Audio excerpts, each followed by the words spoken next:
I was slicing strawberries for the cake I had been planning for weeks, our 40th wedding anniversary cake, when his message came in. No call. Just a text. Change of plans. I'm going to Paris with Julia. Julia. The name stung like vinegar in a wound. I dropped the knife. The cake was still warm, untouched. Just like I was. I always believed that love was made in the small, quiet things. In the way I packed his lunch every morning, even after the kids were grown. In the way I kept his favorite flannel shirts folded on the top shelf, even when summer stretched on. In the way I gave without keeping count. But maybe I should have. 40 years is a long time. It's the length of an entire lifetime for some. And for me, it was the span of a marriage I thought had been built on loyalty, faith, and forgiveness. I gave my youth to Michael. My hair turned silver as he climbed corporate ladders, each rung built from late nights and my quiet sacrifices. He used to say, "You're my anchor, Eliza. My compass." And I believed him. Until he got lost on purpose. The morning of our 40th wedding anniversary, I woke early. The sunlight poured into the kitchen, golden and warm, like it was celebrating with me. I opened the recipe book, an old leather-bound one that had seen better days, and turned to the page marked with a fading photograph, our wedding cake. I wanted to surprise him. I even found the same lace ribbon we had used on the cake table 4 decades ago. I hummed softly as I stirred the batter, the scent of vanilla and hope filling the room. For a moment, I felt young again. Then my phone buzzed. I wiped my hands on my apron, expecting a sweet, "Be home soon," or maybe, "Don't cook, I'm taking you out." But no. Just 7 words. Change of plans. I'm going to Paris with Julia. I didn't move for a full minute. The ticking clock on the wall suddenly became deafening. I read the message again. And again. My vision blurred as I realized. He didn't even bother to lie. Julia. The 28-year-old marketing assistant from his office. Blonde, giggly, thin as a reed. She once complimented my scarf at a holiday party like she was patting an antique. I should have known then. The oven beeped. The cake was done. But I was far from it. I sat at the kitchen table, hands trembling, the scent of baked sugar mocking me. The chair across from me, the one where he always sat with his coffee and crossword, was empty. I imagined him boarding the plane with her. Laughing. Maybe even telling her about the time we saw Paris together in 1987. When we were still in love. My phone buzzed again. "Let's talk when I get back. Don't make a scene." A scene? Oh, Michael. You have no idea the theater I've lived through in this house. Family first, I always said. That night, I poured myself a glass of wine, one of the good bottles I had been saving, and walked around the house in silence. Every corner whispered our history. There was the living room where I used to read bedtime stories to our son, Adam, who now rarely visits unless his wife needs a favor. The fireplace mantel, still lined with pictures I framed. Family vacations. Birthdays. The baby shower I hosted for Adam's wife Rachel, using my own pension savings to cover everything because they were struggling. I gave Adam and Rachel the down payment for their first house. I signed over the deed to my own beach cabin when they said they needed a getaway space for the kids. I babysat every weekend, canceled book clubs, missed cruises I saved years for, just to be their support system. And somehow, I was still the afterthought. Not long ago, Rachel told her friend over the phone, while I stood in the kitchen making sandwiches, "Eliza's just old-fashioned. She wouldn't understand modern parenting. We let her play grandma so she doesn't feel useless." Useless. I held the knife a little tighter that day too. But I smiled and cut the crusts just how her kids liked. I wasn't always this woman. I had dreams too. I once wanted to open a little book cafe. I even looked at spaces downtown. But Michael said, "You'll get bored. We don't need the money. Why stress yourself?" So I stayed home. I played the part. Cooked, cleaned, smiled, endured. I told myself this was love. That devotion meant erasing yourself so someone else could shine. But on that anniversary night, as the uneaten cake sat like a ghost on the counter, I realized something. They stopped seeing me the moment I stopped needing to be seen. The call that changed everything. The next morning, I called Evelyn. My oldest friend. The kind of woman who wears bold lipstick and doesn't apologize for being loud. She picked up on the first ring. Eliza. I think it's finally happened. What's he done? She asked, sharp as ever. Paris. With Julia. Silence. Then, pack a bag. You're coming to my place. I hesitated. I can't just leave. The garden. The kids. Eliza, you've given them everything. What have they given you? The question felt like someone struck a match in the dark. I packed. One suitcase. A few clothes. My journals. The cake, still untouched, went in the trash. The first night away. Evelyn's apartment overlooked the river. We sipped wine on her balcony and she made me laugh until my ribs hurt. She didn't tiptoe around the truth. You've been invisible in your own life for too long, darling. It's time you start showing up. That night, I cried in a way I hadn't in years. Not because I missed Michael, but because I realized how much I had missed myself. A letter I never sent, but might someday. Michael, you broke us long before Paris. Every time you turned a blind eye when Rachel rolled hers at me. Every time you shrugged when Adam forgot my birthday. Every time you said, "Don't start drama," when I told you I felt like a stranger in my own home. I stayed because I thought leaving would mean failure. But now I see, the only failure would be staying silent. Enjoy Paris. I'm going to rediscover me. Eliza. The morning after I moved into Evelyn's place, I stood by her window watching the sunrise wash the river in soft gold. I held my coffee tight between my hands, not for the warmth, but because it gave me something to hold on to, something solid. Evelyn padded in with her leopard print robe and bold red lipstick already in place. You've got that, I'm thinking something dangerous look, she teased. I smirked. I was thinking about how strange it is. I don't miss him. Not really. I miss the idea of him. I miss who we were supposed to be at this stage of life. But the man who left me for a girl half my age? I don't know him anymore. Evelyn placed her hand on my shoulder and gave it a firm squeeze. You never needed him to finish your story. You just forgot you were allowed to write new chapters. The password that opened the floodgates. Later that day, Evelyn insisted I check my finances. Divorce or not, he shouldn't have full control over your money. I laughed bitterly. I haven't looked at our accounts in years. Michael handled all of that. I just trusted him. Her eyes narrowed. Exactly. And you shouldn't have. With a mix of shame and hesitation, I dug through old emails and paper files, finding my way to the bank's website. My hands trembled as I entered the login I hadn't used in over a decade. I had to reset the password. Twice. When the screen finally loaded, the numbers glared at me like a slap. Joint account. $2,040. 73 business account.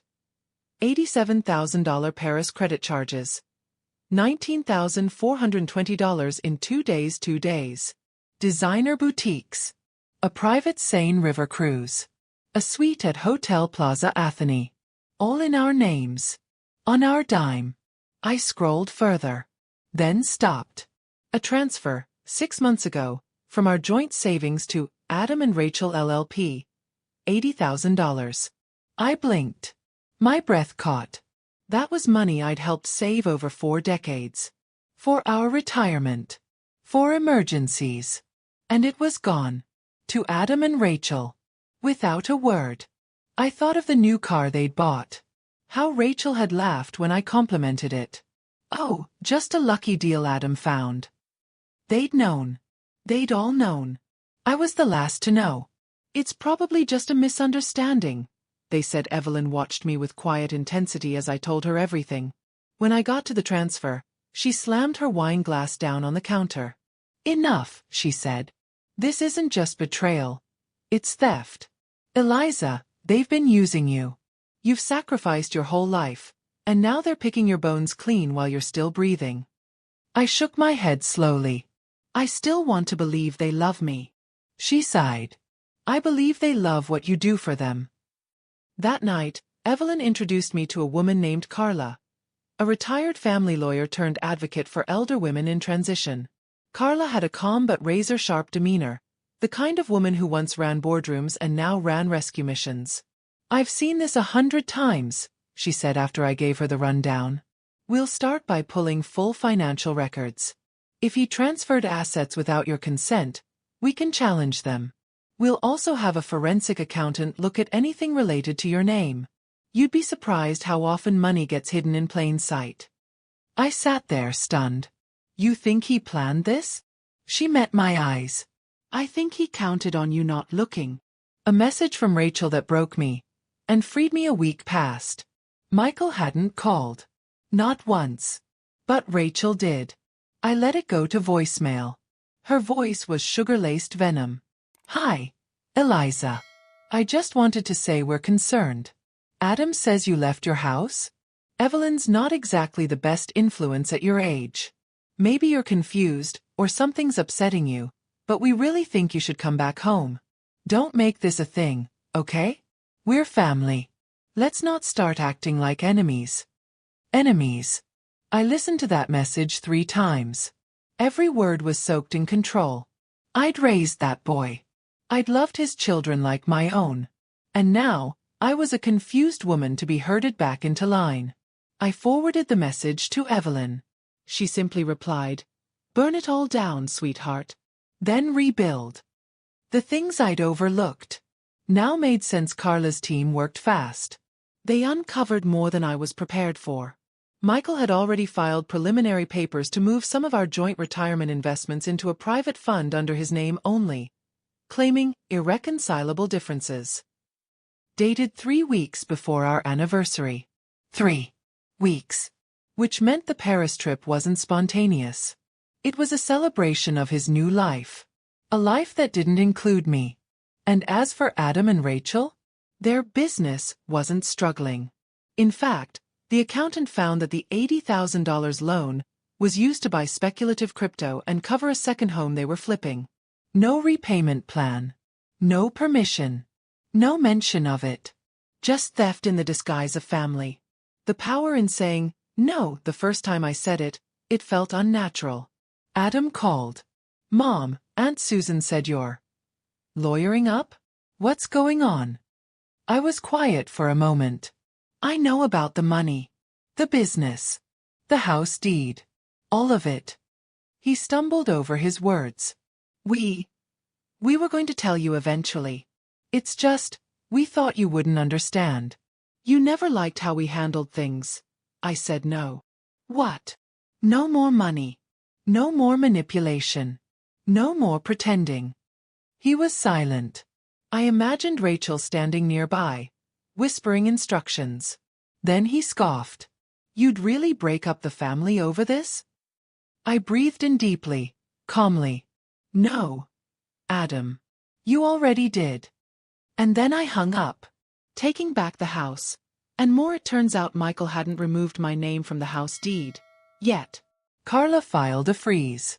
The investigators flagged fraudulent transfers and misrepresentation. A full legal process was now underway. Evelyn drove me to the courthouse the day I signed the injunction. She wore a feathered hat like it was a coronation. "You look taller," she said as I walked out. "I feel heavier," I replied. "But stronger." Later that night, I visited my home alone. I stood in the doorway of the kitchen, now cold and still. The place felt smaller now. Not sacred. Just 4 walls where I had once made my life small so everyone else could breathe bigger. I left a single note on the counter. "This home will no longer be a place where I am invisible. I will return when I am respected, or not at all." Eliza. I didn't recognize the woman staring back at me in the mirror. She had silver hair, wild and unbrushed, deep creases under her eyes, and a tremor in her jaw, not from fear, but from holding back too much for too long. But this time, I didn't turn away. This time I didn't whisper, "Sorry." I'd spent too many years apologizing, for asking questions, for needing clarity, for daring to feel hurt. But not today. I pressed my hand gently against the glass, as if to say to her, You're still here. And you matter. The world looks different when you're not tiptoeing anymore. I started doing things for myself again. Simple things. I bought myself new walking shoes, the kind I'd always pass over because they were too expensive for just errands. I joined a local book club without asking for anyone's permission. I painted my nails coral pink, just because it made me smile when I typed. And for the first time in years, I went out to dinner, alone. It was a little Italian place Evelyn swore by. I was nervous at first, afraid someone would pity me, or worse, recognize me and whisper. But no one did. I ordered lasagna, red wine, tiramisu, and I savored every bite like it was a prayer. When the waiter brought the bill, he smiled and said, "You look like someone who just reclaimed her evening." I nodded. I guess I did. Buried letters and unburied truths. One afternoon while sorting through a box of old documents at Evelyn's, I came across something I hadn't seen in decades, a sealed envelope in my mother's handwriting. I had forgotten she left it for me in her will. Michael had said, "It's probably sentimental, I'll put it in storage," and I, foolishly trusting, let him. But here it was. With trembling hands, I opened it. "My darling Eliza, if you're reading this, I'm gone. But I hope you're living life on your own terms. Not shrinking for anyone else. I left something for you. Talk to Mr. Delgado. He's handled the land title in Mill Creek. It's yours now. Always was. And one more thing. Don't let anyone tell you your softness is weakness. You are the strongest person I've ever known. Mom. Mill Creek." My heart pounded. I remembered vaguely. My parents once owned a few acres of woodland land with a small lakeside cabin. I assumed they'd sold it years ago. Michael had told me it was taken care of in probate. I called Mr. Delgado, and when I said my name, he paused. "Eliza, I've been waiting for this call for 20 years. Yes, it's yours. And it's still there. Taxes paid in full until recently. Someone anonymous was covering them. I assumed it was you." It wasn't. I had never known. Who paid the taxes? The records traced back to a holding account. Carla and the financial team did some digging and found the money trail led straight to Michael. I confronted Carla. Why would he keep paying taxes on a property he never told me about? She folded her hands. Because he knew if you found out you had it, you'd have options. Independence. You'd see that you didn't need him, or his home. Control. It was always about control. Even in silence, even in things he didn't say, Michael had tried to cage me gently. As if I wouldn't notice that the door was always locked from the outside. But now I held the key. Visiting Mill Creek. And finding myself there, the first step onto that land felt like walking into a dream. Pine needles crunched under my feet, and the scent of moss and cedar greeted me like an old friend. The cabin was still standing. Weathered, yes, but strong. Like me. I opened the door with the spare key still hidden under the third stone in the path, just like my father used to do. Inside, dust clung to every surface, but the air held something more, peace. I sat in the creaky armchair near the window and stared at the lake. It shimmered in the afternoon sun, utterly unchanged by the world's chaos. I stayed the whole weekend. Cleaned. Cooked. Journaled. I cried, laughed, and for once, I didn't feel lonely in my own silence. When I returned to Evelyn's, I told her, "I think I've found where I want to rebuild." A family gathering, that I wasn't invited to, word got around fast. Within days, Rachel called. Not to apologize, but to warn. "I heard you're planning to sell the house. You should be careful with how you disrupt things, Eliza. You're not young. The court might think you're being pressured or confused. And we're trying to keep the family name clean." The nerve. I chuckled softly. Funny. Rachel. You're the one who's confused. I'm not selling the house. I'm reclaiming it. You and Adam can take your family name and polish it somewhere else. Click.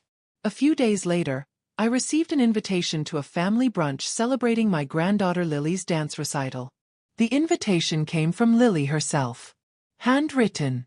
Sweet. Filled with little hearts and spelling mistakes. Rachel had sent nothing. Not even a text.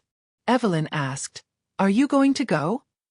"I am," I replied. "But I won't sit in the shadows." A grandmother is not a doormat at the brunch. Rachel tried to act gracious, overly sweet, greeting me like I was some distant cousin she barely tolerated. Adam looked stiff, embarrassed. But Lily ran to me, arms wide, joy bursting out of her tiny body. "Grandma, I saved you a seat next to me." I smiled. That's exactly where I want to be. During the meal, I spoke kindly, smiled politely, but I didn't fake anything. When Rachel made a comment about how hard it is juggling investments these days, I calmly said, "Well, I've learned a lot about money recently. Especially how easily it's stolen when trust is misplaced." Silence. Just the clinking of forks. I didn't flinch. After the meal, Adam pulled me aside. "Mom, this isn't how it has to be." "No, sweetheart," I said softly, looking him in the eyes. "It's how it should have never been. A life I don't have to beg for with Carla's help." I finalized the freeze on all asset transfers. I withdrew my name from joint investments. Reopened a personal account. I started making plans to renovate the Mill Creek cabin. My cabin. And I made a decision. I would no longer explain myself to people who used my love as currency. I wrote my will. I changed my beneficiaries. I updated my healthcare proxy. I placed photos of my mother and father in the cabin. And then, I let go. Of the shame. Of the silence.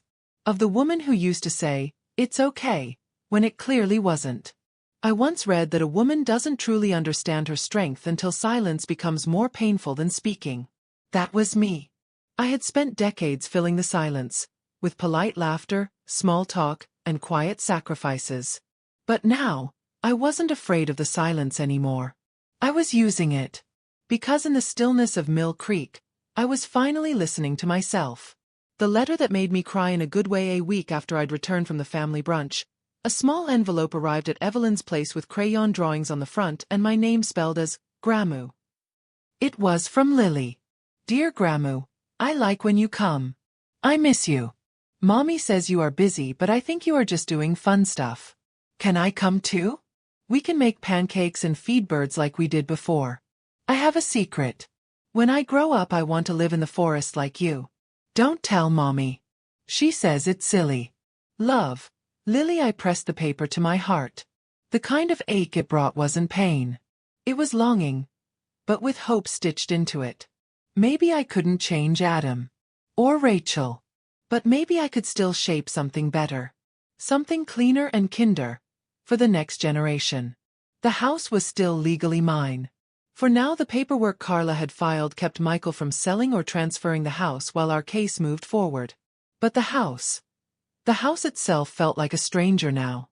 I returned one afternoon, just to walk through it. I wore gloves and brought a trash bag. Not because I planned to clean, but because I planned to cleanse. I started in the bedroom. Julia's perfume still lingered faintly in the air, sweet and artificial. Her toothbrush was in my cup. Her slippers under my side of the bed. I threw them all away. In the closet, Michael had moved my winter coats to the guest room. It was subtle, cruel in its quietness. He hadn't even told me. He just relocated me like a leftover box in a fridge he didn't want to open. So I opened the windows. I played Billie Holiday loud. I let the light in. And I packed everything I wanted. Not just the important things, but the things with soul. My mother's embroidered pillowcases, my wedding china, cracked but still elegant, the ceramic bluebird Lily had made me in preschool. I left behind what no longer belonged to me. A cold marriage. A counterfeit partnership. A visit from Michael. The mask finally slips a few days later. Michael showed up at Evelyn's without warning. Evelyn wasn't home. He knocked like he owned the place. "Eliza, can we talk?" I stepped out, closing the door behind me. "You have 5 minutes." He looked tired. Angry. But still clinging to charm like it was a crutch. "You didn't have to get lawyers involved. We could have worked things out privately." "You mean quietly," I said. "So no one would know what you've done." His face tightened. Julia, she's pregnant. It was like being struck by lightning. Silent, paralyzing, burning all at once. But I didn't cry. Not this time. Instead, I tilted my head and asked, "So that's why you've been moving money? Getting your affairs in order?" He said nothing. Then, "You were never meant to find out. It was easier when you just let me handle things." I looked at him, really looked.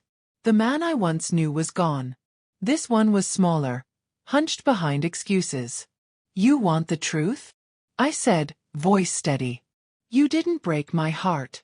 You broke your own word. The one you made to a 22-year-old girl who believed you were different." His mouth opened, then closed. I turned and walked back inside. I didn't slam the door. I didn't cry. I just let the silence speak for me. The cabin becomes home. The renovation at Mill Creek became my therapy. I hired a local crew. Young men with calloused hands and kind manners. I painted the walls myself. Chose soft greens and warm creams. Nothing trendy, just real. I turned the attic into a reading nook. Bought a small wood-burning stove. Lined the windowsills with plants Evelyn helped me pick from the nursery. Named one fern Rachel, so I could laugh every time I ignored it. One afternoon, I opened a box labeled Miscellaneous and found my old sketchbooks. Drawings I'd done in my 20s, when I still believed I could be an artist. I picked up a pencil and started drawing again. It wasn't good. Not yet. But it felt right.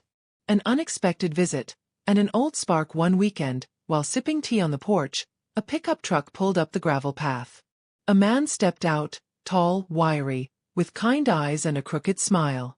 "Eliza." It was Tom Riley, my high school friend. He'd been 2 years ahead of me. Football player, charming, and surprisingly soft-spoken. We'd lost touch after graduation. I'd heard he'd become a contractor and moved back to town after his wife passed. "I heard this place was yours now," he said. "I used to help your dad clear brush down by the creek when we were kids." We talked, laughed, remembered. He helped me carry a heavy box inside. When he left, he said, "You're welcome to visit my orchard any time. And if you ever need someone to build you a deck," I smiled, "I'll call you." Evelyn noticed my blush that night. "You gonna let that man build more than a deck? Or should I tell him to bring a hammer for nothing?" I swatted her with a towel. But truthfully, I wasn't closed off anymore. Not to friendship. Not even to love. Not the desperate kind, but the kind that meets you where you are. A new will, a new plan, a new promise. Carla finalized my estate planning. I changed everything. I removed Michael and Adam from any inheritance. Instead, I created a scholarship fund in my mother's name, for women over 50 starting over. I added Lily as a beneficiary, with stipulations that only activate at 25, after she completes school or vocational training. I wrote a letter to accompany the will. To my granddaughter, love is not measured by what we endure, but by what we refuse to accept. Take the gifts people offer you, but never let them cost you your dignity. This home is yours if you ever want it. Not because it's grand, but because it's safe. And I'll always be waiting on the porch, a mug of cocoa in hand. The woman in the mirror. Again one night, I looked into the mirror again. The silver hair was still there, but now it framed a face that held softness and fire. I didn't just see survival. I saw victory. The truth has a strange way of rising, quiet at first, then roaring like fire once it catches wind. I never intended to become a storm. But when you stop apologizing for existing, some people call that thunder. Let them. The accidental gossip that wasn't so accidental. It started at the Sunday market. Evelyn and I were picking out tomatoes when a woman from the neighborhood approached, her lips puckered in that way women do when pretending to be concerned but itching to spread venom. "Eliza, dear." I heard Michael's company froze his executive accounts. Something about mismanaged funds? She leaned in. "Did you know?" I smiled softly, adjusting the strap of my canvas tote. I knew more than he thought I did. And that's what matters now. Later, Carla confirmed it. The audit she requested uncovered that Michael had siphoned company money, our money, into personal ventures labeled under strategic development. Julia's wellness startup, which had no employees or website, was one of them. The company board was furious. Michael was suspended, then quietly removed. He had gambled our future on a fantasy. And he lost. Rachel's visit. A snake in designer shoes 3 days later, Rachel showed up at Mill Creek without calling. She stepped out of a black SUV, wearing oversized sunglasses and a tight smile. Her heels clicked across the wooden porch like gunshots. "Eliza," she began sweetly, "I just wanted to clear the air. There's been tension. And the children are confused." "The children? Or just Lily?" I stayed standing. "What do you want, Rachel?" She sighed, as if I were the difficult one. "We think it's inappropriate that you've taken Lily out here alone so often. Adam's worried. He says you've been filling her head with ideas about family loyalty. About inheritance." I laughed, not kindly. "Are you afraid she'll see through you?" Rachel's eyes sharpened. "She's a child. And you're not in a position to what? Protect her? Love her unconditionally? Speak truth where there's been manipulation?" She straightened. "We won't let you turn her against us. She'll decide who turns her," I said, stepping closer. "But for now she's safe here. And as long as she wants to visit, I'll welcome her. If you have a problem, bring your lawyer." Rachel turned to leave, but not before spitting. "You're just a lonely old woman desperate for control." I smiled gently. "No, Rachel. I'm a woman who learned that peace looks like loneliness to people who only know chaos." Lily's dance, and a silent statement the following week. Lily invited me to her school recital. I almost didn't go. But Evelyn raised an eyebrow. "You've taken bullets. You can handle tap shoes." I sat in the second row, dressed in navy with a brooch my mother used to wear. When Lily came on stage, she scanned the crowd. When her eyes found mine, she lit up. I clapped. I cried. Not because the dance was perfect, but because she chose me. After the show, as families gathered, Lily ran into my arms. Rachel hovered nearby, tight-lipped. Adam looked exhausted. But neither approached. Another mother came up to me. "You're Lily's grandmother? She talks about you all the time. Says you have a secret cabin in the woods and you're teaching her how to grow herbs and write stories." I smiled. "It's not a secret anymore. She's always welcome there." I didn't need a microphone to be heard. The court date, and the unexpected ally. The legal proceedings against Michael moved quickly. His lawyer requested a quiet settlement. Carla pushed back. "We'll settle, after full disclosure." Documents poured in. Michael had drained more than half our retirement. Invested in shell companies. Some of the transfers were even tied to accounts in Adam's name, without his knowledge. Adam showed up at Carla's office. He looked older. Fragile. "Mom. I didn't know. I swear. I just signed what Dad told me to. I thought it was insurance." I believed him. Not because I wanted to. Because I could see in his eyes what I used to see in my own. Regret tangled with realization. "I messed up," he said. "Rachel. She always wanted more. And I didn't stop her. I'm sorry." I placed my hand on his. "I can forgive you. But you'll need to rebuild trust." He nodded, tears brimming. "What can I do?" "Start by being your daughter's father. Not her handler. Let her love who she loves. Even if it's inconvenient." The letter that changed everything. For me, one evening at the cabin, I found another envelope. This one slipped under the door. Inside was a folded note in Michael's handwriting. "Eliza, I don't know how to ask for forgiveness. Maybe I don't deserve it. Julia left. The money's gone. The silence is loud. You were always the steady one. The true one. I see now what I traded you for. Flattery. Illusion. Vanity. If I could go back. But I know I can't. I hope you find peace. You've earned it." Michael, I read it twice. Then folded it neatly, placed it in the fire, and watched it burn. Not out of hate. Out of closure. A gathering on my terms that fall. I hosted a harvest dinner at Mill Creek. Evelyn came, of course. So did Tom, carrying pies. Adam and Lily brought apple cider. Even a few of the market vendors I'd grown close to showed up. There were string lights across the trees. Quilts draped over chairs. Bowls of stew and fresh bread and music from a little Bluetooth speaker that crackled like an old record. At one point, I stood and raised a glass. To new beginnings, I said. To letting go of what breaks us, and holding on to what builds us. No one clapped. Not out of rudeness. But because the silence was full. Full of respect. Understanding. Love. It was a Thursday morning. The trees outside were turning fire orange. The air crisp enough to see my breath.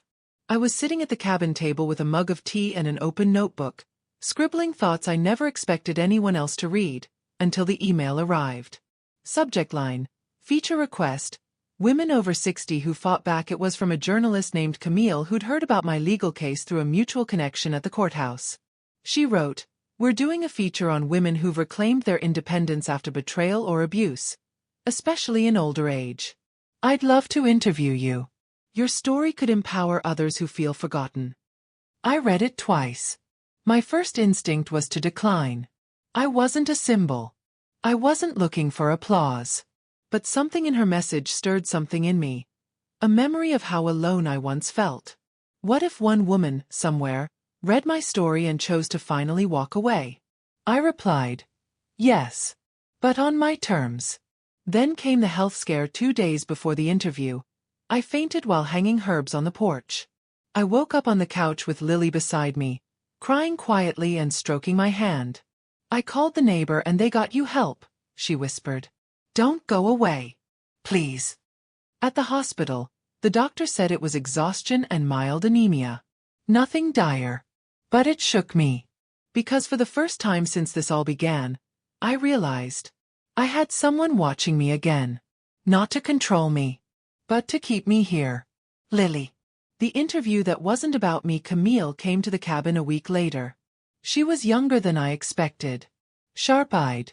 Kind. She asked questions gently, as if she already understood. Halfway through I stopped. "Can we make this about more than me?" I asked. There are women everywhere who gave their lives to others and now have nothing to show for it but wrinkles and receipts. Maybe they need a story that tells them they're not too late. She nodded, eyes full.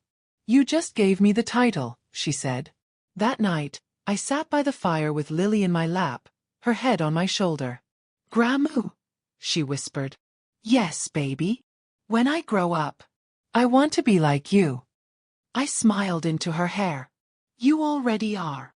The article came out a week before Thanksgiving. Title, "Not Too Late." One woman's story of betrayal, courage, and starting over at 68. It wasn't sensational. It wasn't scandalous. It was true. Camille captured my voice exactly. Soft. Firm. Honest.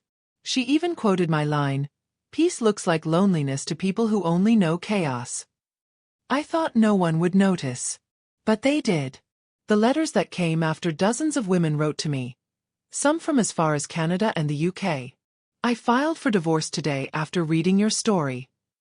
My children have used my pension for years. I thought I was crazy for feeling angry. I'm 72. And for the first time, I opened my own bank account." I read every one, sometimes with tears streaming down my cheeks. I hadn't just rebuilt my life. I'd given others permission to start theirs. Michael's final reckoning 3 weeks later. Michael officially settled out of court. Carla secured a full division of assets, with interest and back pay for his unauthorized transfers. His company quietly dropped him from their public board. Julia was gone. He lived alone in a condo now. Evelyn told me he called once asking how I was. I said, "He can ask the wind. I don't answer to ghosts." The cabin becomes a sanctuary. I converted the upstairs loft into a retreat space for women who needed a weekend away. We called it Still Waters. We had our first guest in spring. A widow who hadn't slept in silence in 5 years. Lily helped me paint the welcome sign. Adam started visiting more. Quietly, respectfully. He was mending too. We didn't talk much about the past, but we planted apple trees together in the backyard. That said more than any apology ever could. Legacy is what you leave in people. One afternoon, Lily handed me a folded piece of paper. It was a drawing of a woman with silver hair, holding hands with a little girl in a forest. Underneath it, she'd written in wobbly letters, "My hero, Gramu." I cried harder than I ever did when Michael left. Because I finally understood. I didn't lose everything. I found myself, and in doing so, I gave Lily a better map for her own life. Final lines: I don't need a parade. I don't want revenge. I just want peace. The kind that isn't borrowed. The kind that doesn't ask permission. And that's exactly what I have now. He took his young girlfriend to Paris. And I took myself home.